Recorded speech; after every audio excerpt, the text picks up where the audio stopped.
Now, page 4, the state of the Republic, both practically and constitutionally, in the year of our Lord 2020.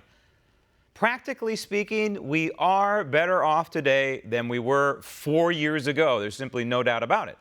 Economically better, militarily better, size and scope of government better, foreign policy is better, pro-America, America first, way better. Even philosophically, we are better despite what the mainstream media report endlessly about divisiveness. And this improvement in all of these categories is thanks in large part to the Commander-in-Chief, President Trump. Now, the State of the Union from a constitutional perspective is trashed. But that's not the fault of the 45th president. He's the victim. It's the fault of the modern Democrat Party, which has chosen to weaponize the founding document for its own political gain.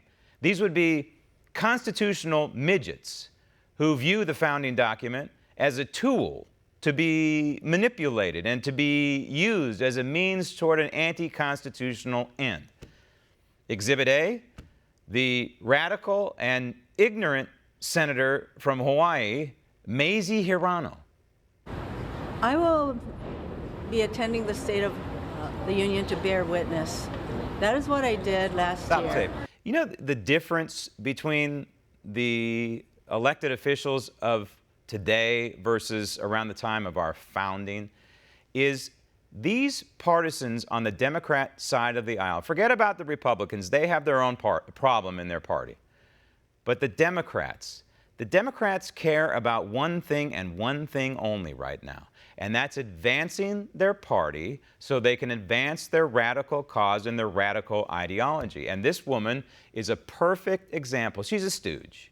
She doesn't even know exactly why she's in Congress. She doesn't know exactly why she was elected to the United States Senate. She just knows that she's there to do whatever Chuck Schumer tells her to do, to vote however Chuck Schumer tells her to vote.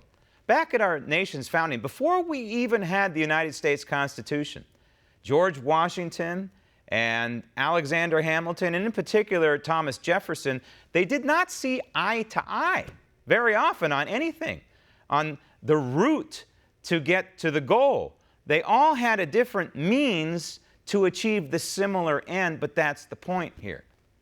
All of the founders, most of them, the vast majority, had a vision for freedom and liberty in this country.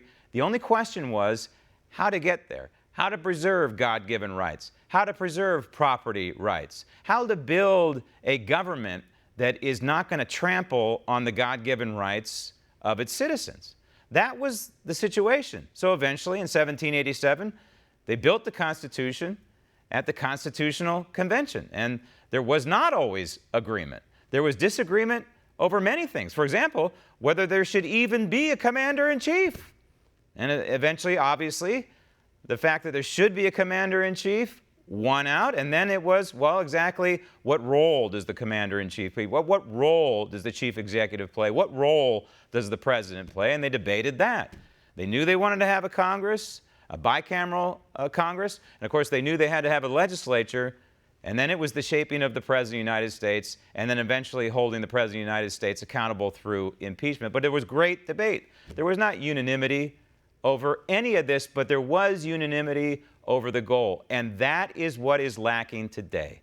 This woman cannot even give Donald Trump an ounce of credit where credit is due. For example, taking out the chief terrorists on the planet, the top 2 terrorists on the planet. This woman can't come out, along with Nancy Pelosi and Chuck Schumer and the rest of them, they can't come out and say, you know what, Mr. President, thank you. Thank you for ridding the world, not only the country, but the world of these terrorists. They can't do it. The State of the Union, because of that, our union, is safer because of it. But Mazie Hirono and the rest of them can't come out and say that. They can't come out and identify that we have the lowest unemployment rate on record, the highest number of people working on record, and things that are underreported and not reported at all, like businesses trying to retain their employees by showering them with more money and raises and more vacation, more time off, more benefits, 401ks. This doesn't go reported. The reason they're trying to retain the employees is because the labor market is so tight, so it's good for people who are already employed. But they can't admit that. Mazie Hirono can't come out and say, you know what? Donald Trump is doing wonderful things for the United States economy. So the economy under President Trump, national defense under President Trump, the border. There's your underreported story. The border is largely secure now. We don't have the invasion anymore. All, again, because of the president's policies that will never get accolades from the modern Democrat Party. So old Mazie does not care about the state of our union. Does she even know about the Sixth Amendment? Does she care that President Trump's Sixth Amendment rights were denied during this impeachment fiasco? No. Does she care that impeachment is now forever cheapened because of her and her party? No. And so, unfortunately, that too is the state of our constitutional union. Want to see more videos like this? Click on the link below and subscribe to One America News on YouTube, and call your cable provider and kindly demand that One America News is added to your lineup. Call and subscribe today.